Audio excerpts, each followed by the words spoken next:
അസ്സലാമു അലൈക്കും. MP മുഹമ്മദ് മുസ്ലിയാർ കടുങ്ങല്ലൂരിൻ്റെ ഒരു പ്രഭാഷണം കേൾക്കാനിടയായി. ഇന്നത്തെ യുവാക്കൾ, സഹോദരന്മാർ എല്ലാവരും കേൾക്കേണ്ട ഒരു പ്രഭാഷണമാണെന്ന് കേട്ടു നോക്കൂ എൻ്റെ പ്രിയപ്പെട്ട. സമസ്തക്ക് ഒരു കീഴ്ഘടകം ഉണ്ടാകുന്നത് 1951 കടുങ്ങല്ലൂർ ഉസ്താദ് അതാ സമസ്തക്ക് കീഴ്ഘടകം ഉണ്ടായത് 1951 പറഞ്ഞല്ലോ. ഇനി ബാക്കി അങ്ങനെ കേട്ടു നോക്കൂ. സുന്നി യുവജന സംഘം രൂപീകരിച്ചു. പിന്നീട് ജമിയത്തുൽ മുഅല്ലിമീൻ രൂപീകരിച്ചു.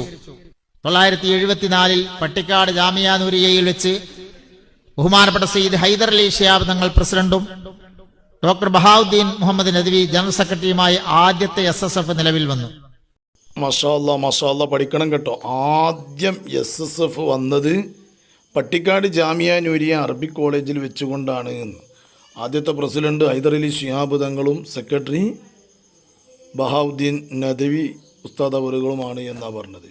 അന്നാണ് സംഘടന പട്ടിക്കാട് വെച്ചുകൊണ്ടാണ് സംഘടന ഉണ്ടാക്കുന്നത്. 988 നമ്മള് കുറച്ച് ആൾക്കാര് പാണക്കാട് തങ്ങളുടെ അടുത്ത് പോയിട്ട് പറഞ്ഞു, ഞങ്ങൾക്കൊരു സംഘടന രൂപീകരിക്കണം, SSFന് പകരമായിട്ട് സംഘടന നമ്മളെ പ്രവർത്തകർക്ക് പ്രവർത്തിക്കാൻ വേണം എന്ന് പറഞ്ഞു. അഥവാ അത് കുറച്ചു കാലം കഴിഞ്ഞതിന് ശേഷമാണ് പറയുന്നത് കേട്ടോ. കുറച്ചു കാലം കഴിഞ്ഞതിന് ശേഷം SSF നിലവിൽ വന്നു. SSF നിലവിൽ വന്നിട്ട് SSF ഇങ്ങനെ നടന്നുകൊണ്ടിരിക്കുകയാണ്. അതുപോലെ അതിൻ്റെ ഹൈദർ അലി ശിഹാബ് തങ്ങൾ അതിൻ്റെ പ്രസിഡൻറ്റും ബഹാവുദ്ദീൻ നദ്വി ഉസ്താദ് അതിൻ്റെ സെക്രട്ടറിയുമായി കൊണ്ടുപോകുന്നതിൻ്റെ ഇടയിലാണ് പിന്നെന്ത് ചെയ്യണത്, പിന്നെ അതിൻ്റെ വിഷയങ്ങൾ വന്ന സമയത്ത് പാണക്കാട് മുഹമ്മദ് അലി ശിഹാബ് തങ്ങളോട് പോയിട്ട് പറഞ്ഞു, ഞങ്ങൾക്ക് പ്രവർത്തിക്കാൻ എന്ത് ചെയ്യണം, ഒരു സംഘടന വേണം എന്ന് പറഞ്ഞു. അപ്പം തങ്ങൾ പാപ്പ പറഞ്ഞു, അത് നിങ്ങൾ ഇന്ന ആളെടുത്ത് പോയിക്കോളി എന്ന് കേട്ടോളി. ആ സമയത്ത് തങ്ങൾ പറഞ്ഞു, ഞാനതിന് നിങ്ങളോടൊപ്പം സമ്മതം തന്നിട്ടുണ്ടെങ്കിൽ അത് വേറെ വൈക്കാണ് വ്യാഖ്യാനം വരിക, അത് ലീഗ് വേറെ സംഘടന ഉണ്ടാക്കിയെന്നാ വരിക. തങ്ങൾ പാപ്പാനോട് പോയിട്ട് പറയാണ്, കാരണം അത് രണ്ടും പാടെ ഒരു കൂട്ടിക്കെട്ടാണല്ലോ. അപ്പോൾ തങ്ങൾ പാപ്പാനോട് പോയി പറഞ്ഞപ്പോൾ തങ്ങൾ പാപ്പ പറഞ്ഞു, അതിനിപ്പോൾ ഞാൻ നിങ്ങൾക്കൊരു സംഘടനയ്ക്ക് ഇത് തന്നു കഴിഞ്ഞാൽ അത് ലീഗിൻ്റെ ഒരു പോഷക സംഘടനയാണെന്ന് വരും. മാത്രമല്ല അതൊരു ബുദ്ധിമുട്ടുമാണ്. അപ്പം ആയതുകൊണ്ട് SSF എന്നുള്ളത് ലീഗിൻ്റെ ഒരു പോഷക സംഘടന അല്ലല്ലോ, അത് സമസ്തയുമായി ബന്ധപ്പെട്ടതാണല്ലോ. അപ്പോൾ അതുകൊണ്ട് നിങ്ങൾ സമസ്തൻ്റെ ഉലമാക്കളോട് തന്നെ പോയി പറയാൻ വേണ്ടിയിട്ട് പാണക്കാട് തങ്ങൾ പറഞ്ഞു. ഇതാരോടെ പറയുന്നത് വെച്ചാൽ അന്നത്തെ ഈ സംഘടന SSFനോടുള്ള ഒരു അലർജി ഉണ്ടായ സംഭവം കേട്ടോ. സമസ്ത ഉലമാക്കളോട് തന്നെ പോയി പറയും, അവരെടുത്തുന്ന അഭിപ്രായം ചോദിക്കുക. ബഹുമാനപ്പെട്ട ശംസുലുലമാന്റെ അടുത്ത് ഞങ്ങൾ പോയി. പ്രിയപ്പെട്ട സഹോദരന്മാരെ, ഇതൊക്കെയാണ് കേൾക്കേണ്ടത് കേട്ടോ. ഇപ്പോഴത്തെ യുവാക്കൾ ഇതൊക്കെയാണ് കേൾക്കേണ്ടത്. 1989 ശേഷമുള്ള ഇപ്പോഴത്തെ ഈ 10, 20, 25 വയസ്സായ ആളുകൾക്ക് ഇതിൻ്റെ കഥകളൊന്നും അറിയില്ല. ശരിക്കും ശ്രദ്ധിക്കാൻ വേണ്ടിക്കൊണ്ടാണ് ഞാൻ ഇതിൻ്റെ ഇടയിൽ കൂടി നമ്മളെ സംസാരം കൊടുക്കുന്നത്. ഷംസുലുലമ ഉണ്ടാക്കിയതാണ് SSF. പട്ടിക്കാട് ജാമിയ നൂരിയ അറബിക് കോളേജിൽ വെച്ചുകൊണ്ട് ഉണ്ടാക്കിയതാണ്. അങ്ങനെ പിന്നെ അതിൽ ചെറിയൊരു എന്ത് ചെയ്താണെന്ന് വെച്ചാൽ ഈ രാഷ്ട്രീയങ്ങൾ കലക്കി കുത്തിയാണ്ട് വരിക എന്ന് കണ്ടപ്പോൾ നമ്മുടെ AP ഉസ്താദ് അതുപോലെ താജുൽ ഉലമയും ഇവരൊക്കെ ഇങ്ങനെ മാറി നിന്ന് ഈ രൂപത്തിലൂടെ പോവുകയാണ്. അതിൻ്റെ ഇടയിലാണ് എന്ത് ചെയ്യണത്, ചുരുക്കി പറയാം, അതിൻ്റെ ഇടയിൽ എന്ത് ചെയ്തു, പിന്നെ കുറച്ച് ആളുകൾക്ക് തോന്നി നമുക്ക് ഇത് പറ്റൂല, ഇത് ഓല് കൊണ്ടുപോവുകയാണ്, അപ്പോൾ നമുക്ക് എന്ത് ചെയ്യണം, പ്രവർത്തിക്കാനൊരു സംഘടന വേണം. ഈ വിഷയം ആരറിയില്ല, ഷംസുലുലമ അറിയില്ല. ഷംസുലുലമൻ്റെ അടുത്ത് പോയിട്ട് പറയണ് ഞങ്ങൾക്ക് പ്രവർത്തിക്കാനൊരു സംഘടന വേണമെന്ന്. ആ സംഘടന ഉണ്ടാക്കിയ ആളാരാ? SSF ഉണ്ടാക്കിയത് ആരാണ്? ഷംസുലുലമ ഉസ്താദ് ഉണ്ടാക്കിയത് തന്നെയാണ്. ഇനി ഈ ഷംസുലുലമനോട് പോയിട്ടാണ് എന്ത് ചെയ്യണത്, ഞങ്ങൾക്ക് പ്രവർത്തിക്കാനൊരു സംഘടന വേണമെന്ന് പറയുന്നത്. എന്നിട്ട് ഷംസുലുലമ ഉസ്താദ് എന്താ പറയണമെന്ന് കേട്ടോളി. ഹമീദ് വിസിയുടെ പറഞ്ഞോന്ന് അറിയില്ല ചരിത്രം. പറഞ്ഞോ, ഷംസുലുലമാന്റെ അടുത്ത് പോയി. ഷംസുലുലമ പറഞ്ഞു, എടോ എന്താണ് നിങ്ങൾ സംഘടന ഉണ്ടാക്കുന്നത്, അങ്ങനെ സംഘടന ഉണ്ടാക്കിയാൽ പറ്റുമോ? ഒരു സംഘടന നിലവിലുണ്ടല്ലോ, അവരിങ്ങനെ പ്രവർത്തിച്ചു പോകുമ്പോൾ ആ സംഘടനക്കെതിരെ സംഘടന ഉണ്ടാക്കണമെങ്കിൽ അവരടുത്ത് എന്താണ് തെറ്റ് എന്ന് നമുക്ക് ബോധ്യപ്പെടുത്തണം. അപ്പൊ തെറ്റ് ഞങ്ങൾ ഇങ്ങനെ പറയാൻ പറഞ്ഞു, എന്നോട് പറയാനല്ല പറഞ്ഞത്. കണ്ടോ പ്രിയപ്പെട്ടവരെ, യഥാർത്ഥത്തിൽ സമസ്തയിൽ എൻ്റെ ഉത്തരവാദിത്തപ്പെട്ട ഒരു ഉസ്താദാണ് ഇപ്പോൾ ഈ പറയുന്നത് കേട്ടോ. സത്യമായിട്ട് പറയാണ്. ഷംസുലുലമൻ്റെ അടുത്ത് സംഘടന ഉണ്ടാക്കാൻ വേണ്ടി ചെന്നപ്പോൾ എന്നോട് പറയാനല്ല പറഞ്ഞത്, അത് എഴുതി തരുന്നതാണ്. എന്നോട് പറയാനല്ല, ആ സംഘടനക്ക് നിങ്ങളടുത്ത് ഇന്നിന്നും കുറ്റങ്ങളുണ്ട് എന്ന് പറഞ്ഞ് എഴുതി കൊടുക്കണം. ആ കുറ്റങ്ങളെ തിരുത്താൻ തയ്യാറാവണമെന്ന് പറയണം. അതിന്റെ കോപ്പി ഒന്ന് ഞമക്കുന്ന നാള് എന്ന് പറഞ്ഞു. ആക്ഷൻ കൗൺസിൽ രൂപീകരിച്ചു. ആക്ഷൻ കൗൺസിൽ രൂപീകരിച്ചു. ഡെൽമ ടൂറിസ്റ്റ് ഹോമിൽ ഒരു കൺവെൻഷൻ, വിദ്യാർത്ഥി കൺവെൻഷൻ വിളിച്ചു. SSF ആക്ഷൻ കൗൺസിൽ എന്ന ഒരു കൗൺസിൽ രൂപീകരിക്കുകയും അതിന്റെ ആദ്യ യോഗം അടുത്ത ആഴ്ച തന്നെ 1988 അതിന്റെ യോഗം മുഗൾ ടൂറിസ്റ്റ് ഹോമിൽ ചേരുകയും SSFനെതിരെ ഉള്ള കുറ്റപത്രം തയ്യാറാക്കുകയും ചെയ്തു. നിങ്ങൾക്ക് നേരം വൈകുണ്ടോ? നേരം വൈകുണ്ടെങ്കിൽ ഞാനും നിർത്താം. അതായത് എനിക്ക് നേരം വൈകാഞ്ഞിട്ടല്ല, എന്നാലും നേരം വൈകിയാലും പ്രശ്നമല്ല ഉസ്താദെ. ഉസ്താദ് ഈ വിഷയം ഒന്ന് പറയും. അൽഹംദുലില്ലാ, ഈ വിഷയം ഉസ്താദിൻ്റെ അടുത്ത് കേട്ടത് വളരെയധികം സന്തോഷമുണ്ട്. എൻ്റെ കഥകൾ എങ്ങനെയൊന്നും നമുക്ക് ശരിക്കും അറിയില്ല.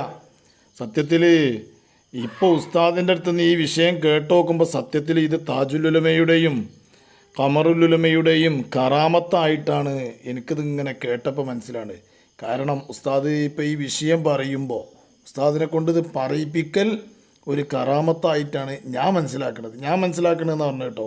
കാരണം എന്തുകൊണ്ടെന്ന് വെച്ചാൽ അന്നത്തെ ഈ കഥകൾ ആർക്കും അറിയില്ലല്ലോ. എന്നാലും ഇതിൻ്റെ അന്ന് SSF ഉണ്ടാക്കിയ പട്ടിക്കാട് ജാമിയ നൂരിയ അറബിക് കോളേജിൽ വെച്ചുകൊണ്ട് ഷംസുലുലമ EK ഉസ്താദ് ഉണ്ടാക്കിയിട്ട് അത് വെറും സുന്നത്ത് ജമാഅത്ത് മാത്രം പ്രവർത്തിച്ചപ്പോൾ അത് പോരാ എന്നുള്ള നിലക്കാണ് എന്ത് ചെയ്തിരിക്കുന്നത്, വേറൊരു സംഘടനക്ക് വേണം എന്നുള്ളിടത്തേക്ക് എത്തിയത്. കാരണം ഹൈദരലി ശിഹാബ് തങ്ങളായിരുന്നു അതിൻ്റെ പ്രസിഡന്റ്. ഹൈദരലി ശിഹാബ് തങ്ങൾ SSFൽ നിന്ന് രാജിവെച്ച് പോകാനുണ്ടായ കാരണം എന്താണെന്ന് വെച്ചാൽ ഹൈദരലി ശിഹാബ് തങ്ങൾ രാഷ്ട്രീയത്തിൽ പ്രവർത്തിച്ചപ്പോൾ പറഞ്ഞു SSFൽ എന്ത് ചെയ്യാൻ പറ്റൂല, രാഷ്ട്രീയം പ്രവർത്തിക്കാൻ പറ്റൂല. SSFൻ്റെ ഉത്തരവാദിത്തപ്പെട്ട സ്ഥലത്ത് ഇരുന്ന് കാണ്ട് രാഷ്ട്രീയത്തിൽ പ്രവർത്തിക്കാൻ പറ്റൂല എന്ന് പറഞ്ഞപ്പോൾ എനിക്ക് രാഷ്ട്രീയത്തിൽ പ്രവർത്തിക്കണം എന്ന് പറഞ്ഞിട്ടാണ് SSFൻ്റെ പ്രസിഡന്റ് സ്ഥാനം രാജിവെച്ചുകൊണ്ട് സയ്യിദ് അവറുകൾ പോയത്. ഏതായാലും ബാക്കി എന്ത് ചെയ്യട്ടെ, ഉസ്താദ് തന്നെ പറയട്ടെ. പറയാം. അടിസ്ഥാനരഹിതം അന്ന് ആക്ഷൻ കൗൺസിൽ ഒരു പുസ്തകമൊക്കെ ഇറക്കിയിരുന്നു, SSF എങ്ങോട്ട് എന്നൊരു പുസ്തകം. ആ പുസ്തകം ഇറക്കിയിട്ട് ബഹുമാനപ്പെട്ട അബ്ദുസലാം ദാരിമി കുട്ടത്തിയും അബ്ദുൽ ഹമീദ് ബൈസി അമ്പലക്കടവും മേലാറ്റൂര് ഒരു സുന്നി സമ്മേളനം നടക്കുകയാണ്. നബിദിന സമ്മേളനവും സുന്നി സമ്മേളനവും, രണ്ടു കൂട്ടർ നേതാക്കളുണ്ട്.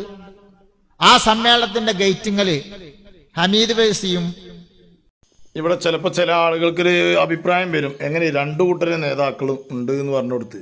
രണ്ടു കൂട്ടരെ നേതാക്കളുണ്ടെന്ന് പറയാൻ കാരണം എന്താ, 1984 തുടങ്ങിയിട്ടുണ്ട് APEK എന്നുള്ള ഒരു പ്രശ്നം. APEK എന്നുള്ളൊരു പ്രശ്നം 1984-85 കാലങ്ങളിൽ തുടങ്ങി. അത് 89 പിരിഞ്ഞത് എങ്കിലും 1984-85 കാലങ്ങളിൽ തുടങ്ങിയിട്ടുണ്ട്.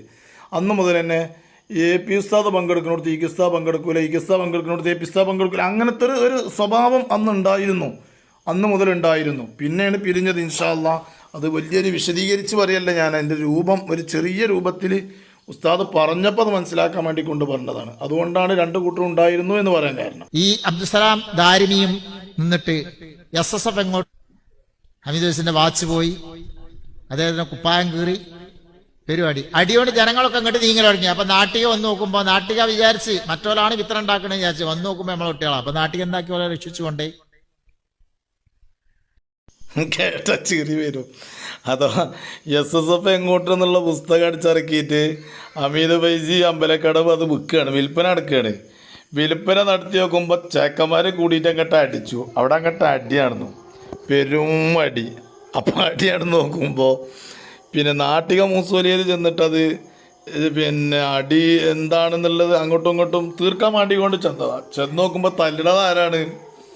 ഇവരാൾക്കാർ തന്നെയാണ് അടിച്ചത്. ഇവരാൾക്കാർ തന്നെ അടിച്ചു കാണ്ട് ഹമീദ് ബൈസിൻ്റെ കുപ്പായൊക്കെ കീറിപ്പോയി എന്നാണ് പറഞ്ഞത്. അങ്ങനെ ഓലെന്ത് ചെയ്തു, വല്ലാണ്ട് രക്ഷപ്പെടുത്തി എന്നുള്ള മുസൂലിയിൽ എന്നിട്ട് അതുണ്ടായ വേറൊരു പുസ്തകം എഴുതിയിരുന്നു നമ്മള്, നിബ്രാസ് പബ്ലിക്കേഷൻ എന്ന് പറഞ്ഞിട്ടൊരു പബ്ലിക്കേഷൻ വെറുതെ ഉണ്ടാക്കി.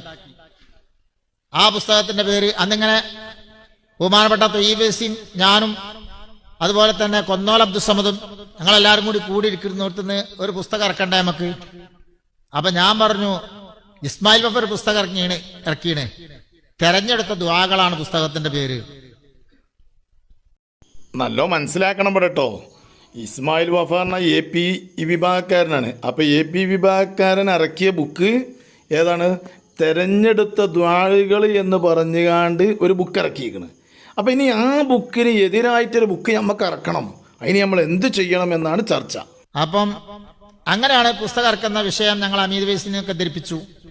അപ്പം അമീദ് വൈസി പറഞ്ഞു നമുക്കൊരു പുസ്തകം ഇറക്കുന്ന തെരഞ്ഞെടുത്ത ദുആകൾ വേണ്ട, തെരഞ്ഞെടുത്ത നുണകളാകാറുണ്ട്. കേട്ടില്ല നിങ്ങൾ? തെരഞ്ഞെടുത്ത ദ്വാകൾ എന്ന് ഇറക്കിയ ബുക്കിന് പകരം ഇറക്കിയത് അമീദ് ഫൈസി പറഞ്ഞ എന്താണ്, നമുക്ക് തെരഞ്ഞെടുത്ത നുണകളിൽ നിന്ന് ഇറക്കാം നമുക്ക്. ആരത് പറയുന്നത്? നിങ്ങൾ സമസ്തൻ്റെ ഉത്തരവാദിത്തപ്പെട്ട ആളുകൾ ഒരു കൂടിയ യോഗത്തിൽ കൂടിയ കഥകളാണ് ഇപ്പം ഇമ്മോലിയേരി പറയണത്. ഈ പ്രായം ചെന്ന ഈ ഉസ്താദി പറയണേ സത്യം പറയാണ്. ജനങ്ങൾ മനസ്സിലാക്കണം. ജനങ്ങൾ, എൻ്റെ പ്രിയപ്പെട്ട സുഹൃത്തുക്കൾ മനസ്സിലാക്കണം. എങ്ങനെ ഈ അമീദ് ഫൈസി അമ്പലക്കടവിനെ ഒറ്റപ്പെടുത്താതിരിക്കുക? ഇപ്പം അമീദ് ഫൈസി അമ്പലക്കടവ് ഒറ്റപ്പെട്ടില്ലേ? എങ്ങനെ ഒറ്റപ്പെടാതിരിക്കുക? കാരണം അന്ന് പണ്ഡിതന്മാരെ വേദനിപ്പിച്ച വേദനയാണ് ഈ കാണുന്നത്. കാരണം അന്നത്തെ മുഷാവറ 40 അംഗ മുഷാവറയുണ്ടെങ്കിൽ അതിൽ 39 ആളും മരണപ്പെട്ടു പോയി. ഒരാൾ മാത്രമുള്ളൂ ഇന്ന് ഹയാത്തിലുള്ളത്. അത് ആരാണ്? കാന്തപുരം AP അബൂബക്കർ മുസ്ലിയാർ മാത്രമേ ഹയാത്തിലുള്ളൂ. ബാക്കിയൊക്കെ പുതിയവരാണ്. അന്ന് സമസ്ത ഉണ്ടായിരുന്ന ആൾ AP ഉസ്താദ് മാത്രമാണ്. AP ഉസ്താദ് മാത്രമേ ഹയാത്തിലുള്ളൂ. മനസ്സിലാക്കണം എൻ്റെ പ്രിയപ്പെട്ടവർ. അങ്ങനെ ആ പുസ്തകത്തിന്റെ പേര് കാന്തപുരത്തിന്റെ തെരഞ്ഞെടുത്ത നുണകൾ എന്നായിരുന്നു. ഒരു സമസ്ത ചെയ്തൊരു പരിപാടി നോക്കണം. AP ഉസ്താദ് ഉണ്ടാക്കിയത് എന്താ അറിയോ? തെരഞ്ഞെടുത്ത ദ്വാകൾ എഴുതിയപ്പോൾ, ദിക്റുകൾ എഴുതിയപ്പോൾ അതിന് പകരമുണ്ടാക്കിയ ബുക്ക് കാന്തപുരത്തിൻ്റെ തെരഞ്ഞെടുത്ത നുണകൾ എന്നാണ്. ഇനി അതിലും വലിയ രസമുണ്ട്, അതൊക്കെ കേൾക്കണം. ആ പുസ്തകം ആദ്യം തന്നെ വിൽക്കാൻ കൊണ്ടായത് വാദി സലാമിൽ വെച്ച് SYSന്റെ ജില്ലാ സമ്മേളനം മലപ്പുറം കോട്ടപ്പടിയിൽ നടത്തിയിരുന്നു, ഒരു ഗ്രൗണ്ടിൽ വെച്ച്. തെരഞ്ഞെടുത്ത നുണകൾ എന്നുള്ള ബുക്ക് വിൽക്കാൻ കൊണ്ടപ്പോൾ ഉണ്ടായ സംഭവമാണ് ഇനി പറയാൻ പോണത്. കേട്ടോളി. ആ സമ്മേളനത്തിന്റെ ഗ്രൗണ്ടിലേക്ക് പോകുന്ന വഴിയിൽ ഞങ്ങൾ 2 ടേബിളൊക്കെ വിരിച്ച് ഈ പുസ്തകം ഇങ്ങനെ അട്ടിവച്ചിട്ട് ഇങ്ങനെ കൊണ്ടുപോയി വച്ചേക്കാണ്. നല്ല സുഖം ഉണ്ടാവുമല്ലോ. ഒറ്റ പുസ്തകം ഞങ്ങൾക്ക് തിരിച്ചിട്ടില്ല. ഞാൻ കുറച്ച് തല്ലും കിട്ടി. അല്ലാഹുമ്മ സല്ലി അലാ. ഈ ബുക്ക് പോണ വഴിക്ക് വിൽക്കാൻ വേണ്ടി വെച്ചു. ഒറ്റ ബുക്ക് കിട്ടിയില്ല എന്ന് മാത്രമല്ല, നല്ലോണം തല്ലും കിട്ടിയെന്ന്. കിട്ടൂലേ കൂട്ടരെ? കിട്ടൂലേ? കാന്തപുരത്തിൻ്റെ ആൾക്കാർ അടിച്ചിറക്കിയ ബുക്ക് ഏതാ അറിയോ? അല്ലാഹുസ്തഗ്ഫിറുള്ള. ചിരി വരെ അത് കേട്ടിട്ട്. കാന്തപുരത്തിൻ്റെ ആൾക്കാർ അടിച്ചിറക്കിയ ബുക്ക് ഏതാ അറിയോ? തെരഞ്ഞെടുത്ത ദ്വാഴികളിൽ നിന്നാണ് അടിച്ചിറക്കിയ ബുക്ക്. കാന്തപുരം വിഭാഗം അടിച്ചിറക്കിയ ബുക്ക് ഏതാണ്? തിരഞ്ഞെടുത്ത ദ്വാഴികളിൽ നിന്നാണ് അടിച്ചിറക്കിയ ബുക്ക്. ഇയാൾ പറഞ്ഞു കേട്ടോ, എനിക്ക് ഇയാൾ പറഞ്ഞപ്പോഴാണ് ഞാൻ കേൾക്കുന്നത്. അങ്ങനെ ആ കാന്തപുരം വിഭാഗം തിരഞ്ഞെടുത്ത ദ്വാഴികളിൽ നിന്ന് അടിച്ചിറക്കിയപ്പോൾ ആ ബുക്കിന് എതിരായിട്ട് നമുക്കൊരു ബുക്ക് അടിച്ചിറക്കണം എന്നുള്ളത് അമീദ് ഫൈസിയുടെ നേതൃത്വത്തിൽ എന്ത് ചെയ്തു? യോഗം കൂടി തീരുമാനിച്ചു. അപ്പോൾ അമീദ് ഫൈസി പറഞ്ഞു കാന്തപുരത്തിൻ്റെ തെരഞ്ഞെടുത്ത നുണകൾ എന്നായിക്കോട്ടെ. അങ്ങനെ ആ ബുക്ക് അടിച്ചിറക്കിയാണ്ടാണ് വാദിസലാമിൻ്റെ അവിടെ കൊണ്ടുപോയിട്ട് സമ്മേളനത്തിക്ക് SYSന്റെ സമ്മേളനത്തിന് പോണ വൈക്ക വെച്ചുകാണ്ട് ബുക്കാൻ വേണ്ടി നിൽക്കണത്. കിട്ടിയില്ലേ അടി? ബുക്ക് ഒറ്റൊന്നും കിട്ടിയില്ല എന്നാണ്. എന്താ ചെയ്യേതായാലും അന്നത്തെ പ്രവർത്തനം അതൊക്കെയാണ്. അന്നത്തെ പ്രവർത്തനാണത്. നേരെ അഥവാ കാന്തപുരം എന്ത് ചെയ്തു?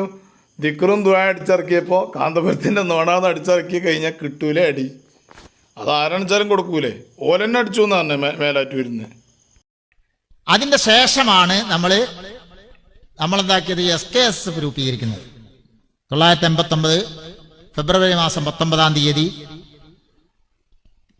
കോഴിക്കോട് സാമൂതിരി ഹൈസ്കൂളിന്റെ ഓഡിറ്റോറിയത്തിൽ വെച്ച് ബഹുമാനപ്പെട്ട മഹാനായ KT മാനുമുസ്ലിയാർ നബറല്ലാഹു മർക്കദ മഹാനവറുകൾ അതിന്റെ ലിസ്റ്റ് വായിച്ചു.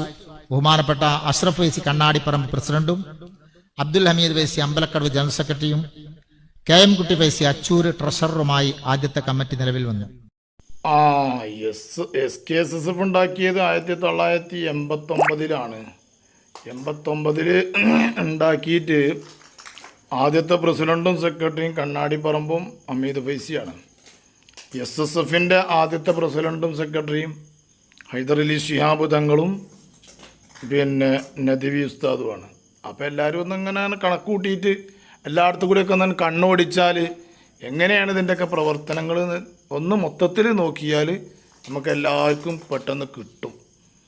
അത് കിട്ടാതിരിക്കൂല. കാരണം അക്കോലത്തെ ഒരു ബുക്ക് അടിച്ചിറക്കിയിട്ട് കൊണ്ടുപോയി വെച്ചിട്ട് നല്ലോണം പള്ളർച്ച് കിട്ടി. ഈ ഉസ്താദിനും കിട്ടിയെന്നാണ്, ഞങ്ങൾക്ക് കിട്ടിയെന്ന് പറഞ്ഞപ്പോൾ അതിൻ്റെ അർത്ഥം എന്താണ്? ഉസ്താദിനും കിട്ടിയിട്ടുണ്ടാവുമല്ലോ, കിട്ടാൻ സാധ്യത ഉണ്ട്, കിട്ടിയെന്നാണ് പറഞ്ഞത്. അപ്പോൾ ഏതായാലും ഇങ്ങനത്തെ പ്രവർത്തനങ്ങളായിരുന്നു അക്കാലഘട്ടത്തിൽ ഉണ്ടായിരുന്നത്.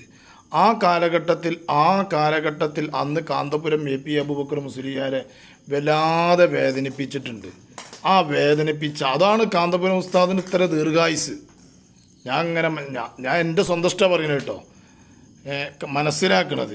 കാരണം എന്തുകൊണ്ടെന്ന് വെച്ചാൽ അന്നുണ്ടായിരുന്ന 39 ആളും മരിച്ചു, AP ഉസ്താദ് മരിച്ചു എന്ന് വിധി എഴുതിയെന്നാണ് ബാലുശ്ശേരി പറഞ്ഞത്.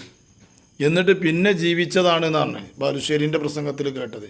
അങ്ങനെ AP ഉസ്താദ് ഇതൊക്കെ ഇപ്പോൾ കാണുകയാണല്ലോ, കേൾക്കുകയാണല്ലോ. AP ഉസ്താദ് ഇപ്പം ഇന്നിപ്പോൾ മലേഷ്യയിൽ പോയി AP ഉസ്താദ്. ഏതായാലും നോക്കുകയാണ് എൻ്റെ പ്രിയപ്പെട്ട സഹോദരന്മാരെ അവസ്ഥകൾ.